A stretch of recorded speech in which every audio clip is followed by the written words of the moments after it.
Hello there everyone, welcome back to another Market Watch for the One Piece Children's Trading Card Game. People have been getting very pissed. One person got very pissed off when I said that. Don't know why. It's a very funny comment. You should check out my Twitter at Academy Aibo, where you can find it. It was a very non-subtle plug. Before we get into this, I did want to say, firstly, two things. One, I'm sorry that there hasn't been a Market Watch for a little while. Last weekend, I was at the Birmingham Treasure Cup, where I managed to bubble on the top cup, but I still got a chopper. If you're interested in seeing the videos about that, you can check them out up there somewhere, or go onto the channel.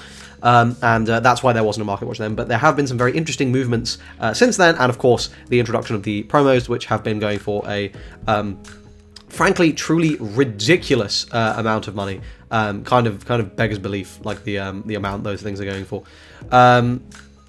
The second thing I wanted to say was I have a Patreon page, so please do go and give that a look if you are interested in supporting the channel. What I've got on there is, I think, some really useful stuff, because it's basically, at the moment, it's a really in-depth profile on Kid in the OP01 format, because I think I'm very well equipped to talk about that. But what I'm also going to be putting up on there is competitive format breakdowns, or breakdowns for like different types of formats. So something my patrons will be seeing soon is a guide to the pre-release for OP02, what you need to bring with you, what you should be looking for, how to draft in sealed, that sort of stuff. And of course you can look forward to Battle Spirit Saga content as well, and stuff going into the OP2 metagame. That all being said, let's go ahead and get into the Market Watch, and we begin, as we usually do, with the sealed product. So how are we looking sealed wise? Well, cases, $2,700 as usual, absolutely ridiculous. Paramount War, $2,400.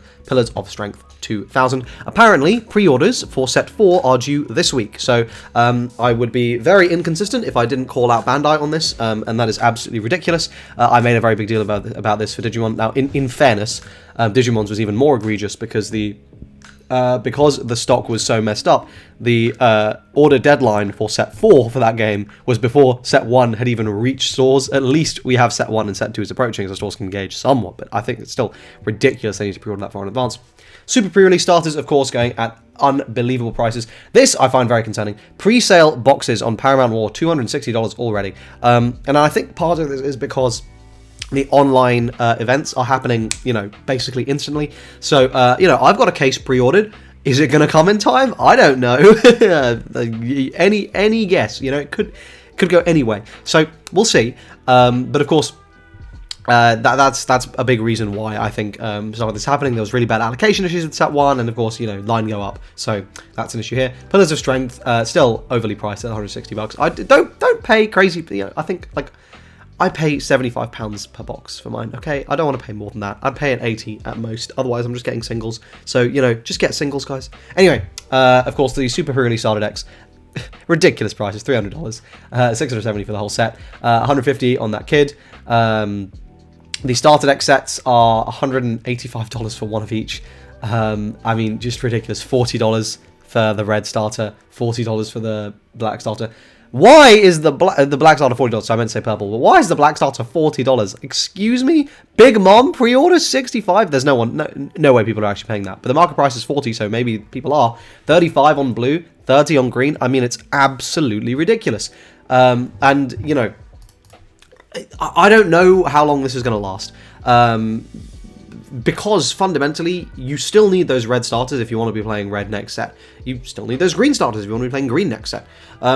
You need the blue starters if you want to be playing blue next set, right? And of course, purple is essential. And you need black if you want to be playing black. These are all starters you just need to pick 2 copies of to play the game. So, yeah, having access to them is really important. Of course, I think the one thing that is good is, if we go back and we see over here, the film starter is only $20. So, of course, I've got mine. I got both of mine, actually, already. Actually, this one's already sealed. This is for my friend. I ordered him one. But, I had both of mine. Got them retail price. They came on release. No issues whatsoever. So, it seems like things are improving for new releases, which gives me some hope for OP2. But I am expecting things to be a little bit screwy until OP3 drops, because that's what happened in Japan. Let's move on to the promo cards, because this is the exciting stuff that happened over the weekend, because these are crazy. So firstly, this winner stamped Luffy 1450 is insane, but look at these event pack prices. Oh my god, Ace, 75 bucks. Jinbei, 75 bucks. Uta, 75 bucks. Sengoku, 65. Bartolomeo, I don't know why Bartolomeo is relatively so cheap, because I think this is probably the second or best one of them. Like, you actually would use this with film. Ace really isn't needed for Whitebeard, and Jinbei is, like, decent in Doffy, but, like, it's not making Doffy playable next set, so, like, it's not like these are particularly good. I think this is just collectors and speculators driving these prices up, because this is insane. Of course, the rest of these have pretty much been, you know, where they've been for the last few months and weeks. So let's talk about these promos, because I think, so for context, at the Treasure Cup, I sold my ones at an average of, I think, £35 per promo. I sold them off at. Which apparently is below market value, which is absolutely insane to me, because one, as I said, none of these are essential cards. A couple of them are decent. The only one that's genuinely does something where I can see it being actually very important to a deck being more powerful is Bartolomeo, because being able to restand like your 7-cost blocker Luffy is something. It's like getting a 7-cost kid, but then even then it's like, why don't I just play 7-cost kid? Like, why don't I just do that? So, you know, like, yes, Ace is a double attacking card that you can play in Whitebeard that gets the Moby Dick buff. Sure, but, like, it doesn't have counter. You need counter in Whitebeard, let me tell you, that's a really important. And it's just going to get outed by, like, you know, it gets Jet Pistol, it gets, like, popped by everything, like Purple does, it can get arrested by Okiku and then just cleared. Like, every color, Black, of course, just, you know, nukes it for free. Like, every color has an out to this card. So it's not like it's something crazy broken, and, like, you know, it's fundamentally, I'd rather have a King Dew, because that can't get Jet Pistol, and it's still hitting for crazy big numbers at the end of the game anyway. I don't know, I think it's absolutely mind-boggling that these prices are this high right now. I expect them to crash.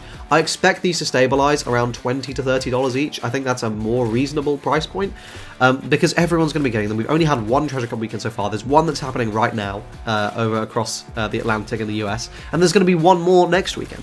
So we're going to be seeing basically supply more than doubling for these cards in the next week. That's got to have an impact, right? I think this is just people rushing to pick them up. If these stabilize at more than $40, I will be really surprised, and I cannot recommend anyone picks them up. You know, unless you're a collector, in which case, fine, man, like, go ahead, take your L. But, like, for the rest of us, dude, don't go near these. Anyway, what next is the rares from Romance Dawn. As we can see, the alt arts pretty much where they were before. $50 on Sanji and Doffy. Nami up to about $200, because I mean there's been a little bit of a resurgence of in Japan of Straw Hat Whitebeard versus Moby Dick Whitebeard, but you know, it's kind of whatever. Nami just remains to be a very, very powerful card. Otherwise, nothing super interesting. Purple in the gutter as usual. The leaders, Zoro vibing at $200, Law at $130, Doffy at $120. Doffy bolstered by relatively successful showings at Treasure Cups, just due to a lack of green. I think, you know, I've got a lot of thoughts about these Treasure Cup formats, but I'm just basically waiting until the season is all over to give my roundup, compare it to what my expectations were, and kind of break down my meta-analysis. And go from there.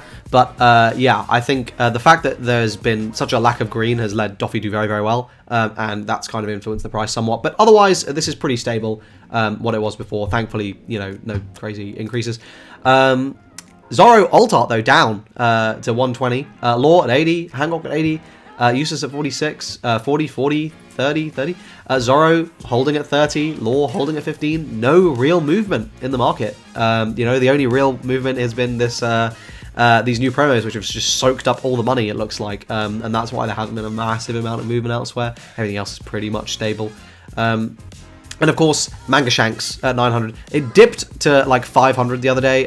It seems like there was a coordinated effort with fake listings to like push prices down, which hasn't succeeded. Yamato down though to 80. But otherwise, these prices pretty much where we expected them to be. The crazy stuff is here in these promos. As an aside, I haven't got it up because it's not on TCG Player, but the Chopper promo is going for around $500, and I expect that to decrease as well because there's you know, the market's going to get a lot more of them entering over the next few weeks, and the collectors, I'm willing to bet by this weekend, probably most of the collectors will have picked them up by now. So there's going to be a short-term decrease and then probably a long-term gain.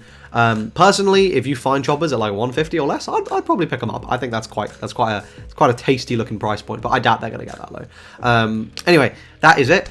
for this market watch. If you enjoyed this, please do like the video, subscribe to the channel for more One Piece content. Look forward to the Roundup market watch next week, where we'll be talking about basically the post-Treasure Cup market, what people are excited about, if people are excited about anything. Let's be real, we all want OP2. I'm sick of OP1. OP2 content will be coming soon. Battle Spirit Saga content coming soon as well. Thank you so much for sticking with me, and I'll see you guys in the next one. Cheers.